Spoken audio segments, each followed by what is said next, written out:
Hi, I'm Kylie. Today I'm going to show you a few of my favorite restorative yoga postures. Restorative yoga is meant to be relaxing, soothing, and in each posture you are fully supported and comfortable using props.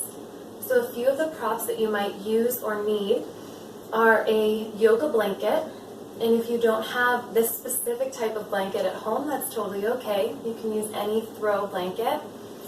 I have 2 yoga blocks. A good home substitute for yoga blocks are large books or sturdy boxes. And then I have a yoga strap. A great alternative is a soft belt or even a sturdy scarf. And then I'm sitting on a yoga bolster, which is just a big pillow. So you can fold up a couple of beach towels or a body pillow or firm pillow works great as a substitute. So for our first restorative posture, we're going to explore supported child's pose.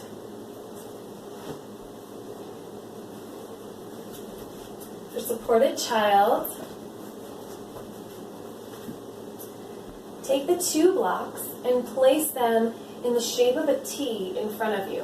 So at the lowest level to start, one is long, and then at the second level, one is horizontal.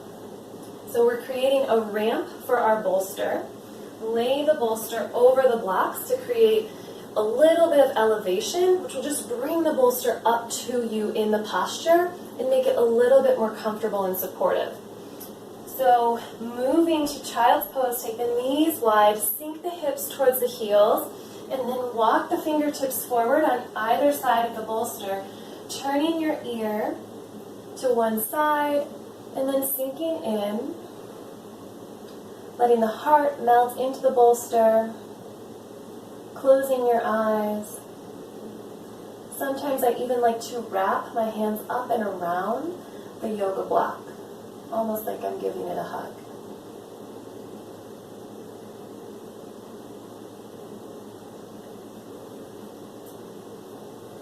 You can stay there as long as you would like. When you're about halfway through the posture, make sure to turn your head to the other side so that you get a gentle opening on the other side of the neck. So for our second restorative yoga posture, we're actually going to leave the bolster just the way it is. Now, you can keep the ramp with those supported blocks underneath the bolster, or you can always make adjustments. So if you need to go higher, you can take one block vertically, or if you need to go lower, you can have them both lay flat, or even remove the first block and just have the second almost like a little elevation for your head. So our second yoga posture, we're going to come to a side sit here, right at the edge of the bolster, tucking the bolster in to the right hip.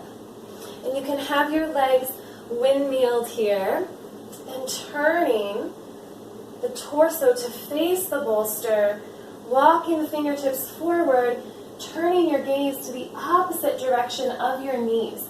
So knees are to the left, gaze is to the right, ear comes down, and you can leave hands extended, or you can bring hands up and around the block like we did in child's pose. When you unwind, start with your head first and then slowly transitioning up through center, windmilling the feet to the other side, tucking the bolster into the left hip crease, and then turning the torso and lowering down for a deep twist on this side. Our last posture is reclining bound angle, and this one is probably my favorite. You can leave the bolster and the block where they are in that ramp, and we're going to transition here. So I want to show you where your feet will be positioned before I get into the posture. So we're bringing our feet together, the bottoms of the feet together in butterfly or bound angle, just like this. So this is a great hip opener. And then we're going to add the support and the restorative posture. So So turning away from the bolster, scooting up next to the bolster as close as you can, drawing the feet together, and then here we'll take our strap, open it up all the way, and we're going to create a loop. So taking one end through both of the loops, and then back through just one, just like you would for a climbing harness. And then you can tighten it, but it won't pull open the other direction. So that's what creates the support. I'm going to loosen it up a little bit here, just so to make sure I have enough room, because you can always tighten it once you're in position. So take the strap overhead, almost like you're putting on a shirt, and then make sure that the back of the strap is out long and flat along your low back, so that there's no, so it's not twisted, which could be uncomfortable. And then bringing the loop out in front, loop it around the outer edges of your feet, and then pull the strap tightly to whatever depth of support you like. So as we lean back, the feet will be supported and suspended in the strap, and it will support our hips. Make sure that the buckle of the strap is not right up against your foot or ankle or anywhere uncomfortable. So you can just adjust that if needed. And then we'll sink into our posture.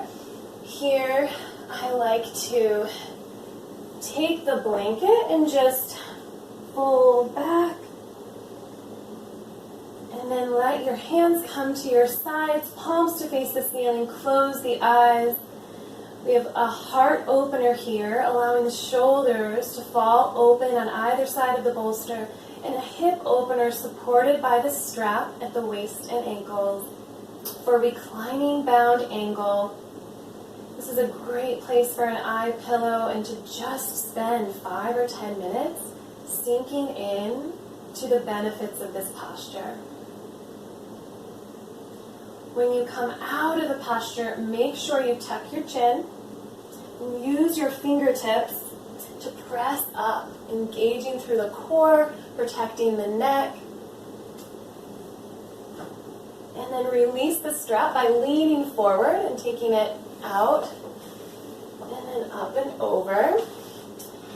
And here, I just want to show you one other option. If you don't have a strap or you don't have one that's long enough to give you the support that you want in this posture, something you can do is let the bolster lay completely flat. We'll get a deeper heart opener that way. And then taking the two blocks to either side and just tuck them up underneath the thighs, right underneath the thighs or even the knees. So the more that you bring the blocks in, the more support you'll get, and the further out, the deeper the stretch will be through the hips. So finding a depth of the stretch that feels good, and then coming back down and opening up.